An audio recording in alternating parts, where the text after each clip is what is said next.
नमस्कार साथियों, एक बार फिर से स्वागत है हमारे YouTube चैनल डिजर्विंग आईएएस पे। मैं अमित कुमार हाजिर हूं आपके सामने एक महत्वपूर्ण खबर पर चर्चा करने के लिए। एक ऐसी खबर जिसके बारे में मैंने पहले भी जिक्र कर रखा है।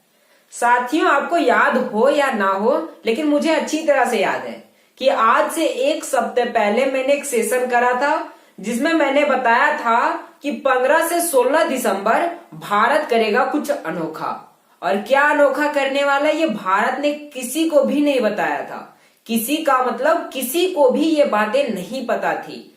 भारत ने बस इतनी कही थी कि हम किसी मिसाइल की टेस्टिंग करने जा रहे हैं। कहां से?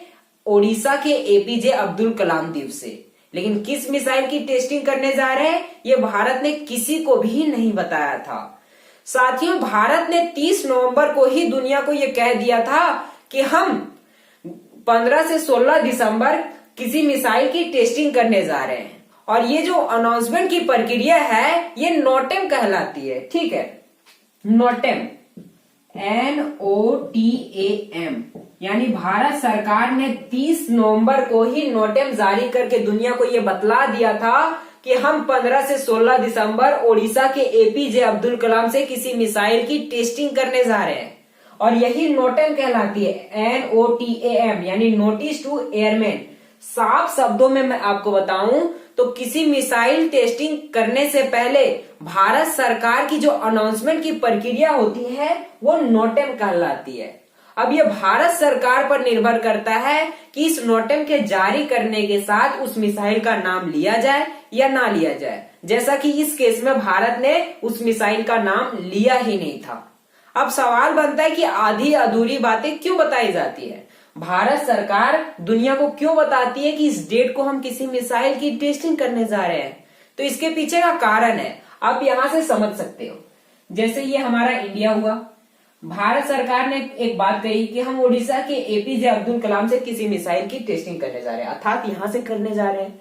अब भारत सरकार ने 30 नवंबर को ही नोटेम जारी करके ये बात कहती कि हम बंगाल की खाड़ी से इंडियन ओशियन में इस दूरी में 5400 किलोमीटर की दूरी को नो फ्लाइंग जोन घोषित करते हैं। नो फ्लाइंग जोन अर्थात कोई भी देश इस डेट को, जो डेट हमने दिया, उस डेट को अपना जहाज यहां से क्रॉस नहीं करवाएगा, नहीं भेजेगा। ये भारत सरकार की एक चेतावनी होती है। अगर किसी देश ने यहां से भेज दिया तो क्या भारत उस पर कार्रवाई करेगी? बिल्कुल नहीं। भारत की ये चेतावनी होती है। चेतावनी अर्थात मान लेते कि भारत ने यहां से किसी मिसाइल की टेस्टिंग की। मिसाइल की जब टेस्टिंग होती है तो वो टेस्ट होने के बाद उसका जो डेब्रिज होता है, कचरा होता है, वो इंडियन ओशियन में आके गिरेगा। गिरेगा कि नहीं? अब गिरेगा तो पता चला किसी देश ने अपना जहाज यहां से भेज दिया। अब पता चला कि वो जो डेब्रिज है वो उसी जहाज पर गिर जाए। अब उतना भारी भरकम मिसाइल का डेब्रिज किसी जहाज पे गिरेगा तो वो जहाज टूट जाएगा, टूटकर डूब जाएगा। इससे भारत की बदनामी होगी। इसलिए भारत ने दुनिया को पहले ही बता दिया कि इस डेट को हम किसी मिसाइल की टेस्टिंग करने जा रहे हैं। अगर इस डेट को किसी देश ने यहां से जहाज भेजा और उस जहाज पर कुछ गुजरता है या वो जहाज डूब जाता है तो उसके लिए हम जिम्मेदार नहीं होंगे। अर्थात भारत दुनिया को पहले ही चेतावनी दे देती है। इसलिए भारत सरकार मिसाइल टेस्टिंग करने से पहले ही, कुछ दिनों पहले ही नोटेम जारी करके दुनिया को यह बतला देती है कि कोई भी जहाज इस क्षेत्र में नहीं गुजरेगा। इसलिए भारत सरकार ने 5400 किलोमीटर की दूरी को नो फ्लाइंग जोन घोषित कर दिया। अब ये खबर 30 नवंबर को ही प्रकाशित हो गई। जैसे ही ये खबर चीन को पता चली, चीन ने अपना जासूसी जहाज युआन वांग 5 का रुख भारत की ओर मोड़ दिया। युआन वांग 5 जो कि चीन का एक स्पाई शिप है, चाइनीज स्पाई शिप है। ये क्या करती है? ये 750 किलोमीटर की रेंज में किसी की भी बातें सुन सकती है। उस रेंज से अगर किसी मिसाइल की टेस्टिंग की जा रही है तो ये उसका नाम बतला सकती है। ये बता सकती है कि इसकी स्पीड कितनी है, कहां से ये छोड़ी गई है, किसकी ओर जा रही है, इसका डायरेक्शन क्या है, ये सारी चीजें पता लगा सकती है। और जैसे ही ये खबर इसको प्राप्त हुई, चीन ने अपना जासूसी जहाज का रुख भारत की ओर मोड़ दिया। और उस समय जब इसे न्यूज प्राप्त हुई, ये साउथ चाइना सी के अंदर था और 10 नवंबर को ये इंडोनेशिया के जावा द्वीप के पास पहुंच चुका था। और अनुमान भी लगाया जा रहा था कि जितनी इसकी स्पीड है उस स्पीड से ये 15 से 16 दिसंबर इंडियन ओशियन में भारत की जासूसी करने के लिए मौजूद होगा। ये भारत के सामने एक बड़ी चुनौती उभर कर आ रही थी, क्योंकि भारत जब भी ये नोटेम जारी करके एक बात कहती कि हम इस डेट को मिसाइल टेस्टिंग करने जा रहे हैं, चीन अपना जासूसी जहाज का बेड़ा भारत की ओर मोड़ देता। और इस बार भारत के सामने यही चुनौती थी। भारत इस चुनौती के बावजूद पहले ही कह दिया था कि इस बार हम नहीं रुकने वाले हैं, और भारत ने फाइनली 15 तारीख को यानी 15 दिसंबर की रात को अग्नि 5 का सफल परीक्षण कर दिया।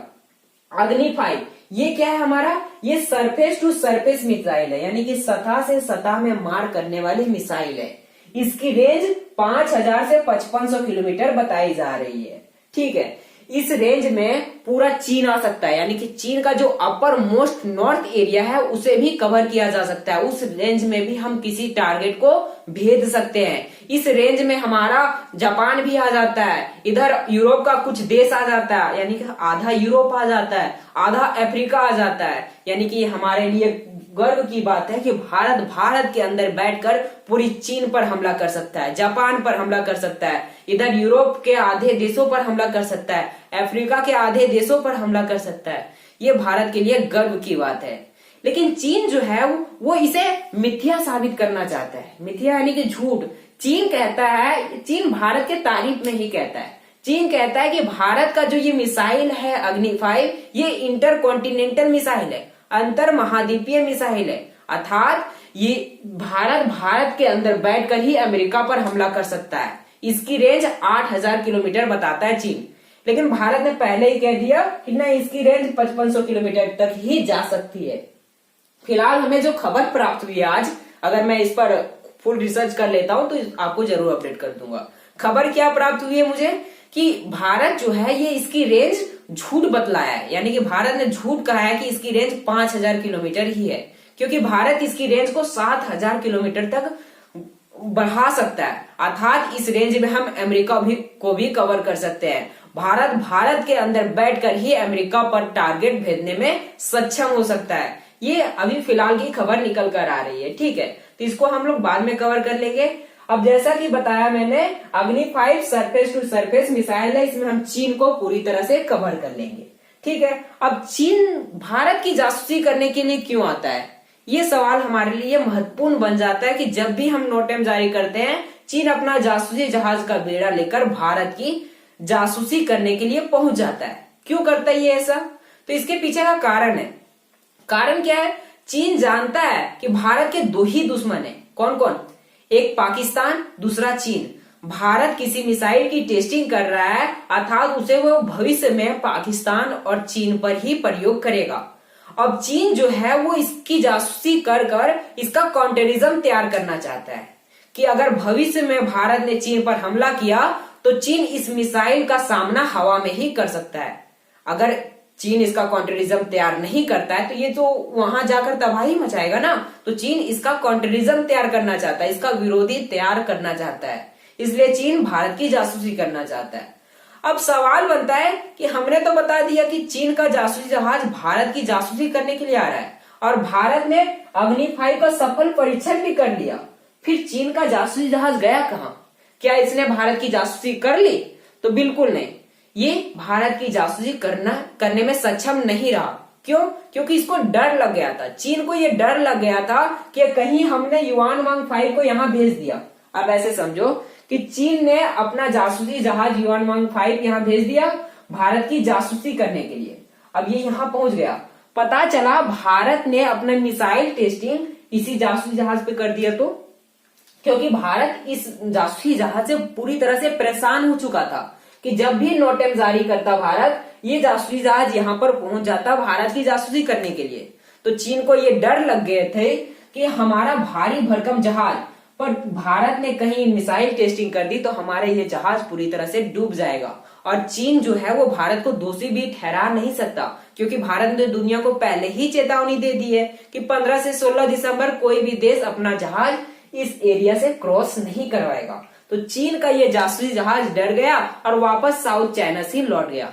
डरना भी चाहिए चीन को, क्योंकि भारत एक महाशक्ति के तौर पर उभर रहा है। और ये आपने हमारे वीडियो के माध्यम से देख ही लिया होगा। ये थी खबर जो मैंने आपके सामने प्रस्तुत कर दिया। तो फिलहाल के लिए इतना ही, मिलते हैं नेक्स्ट वीडियो में।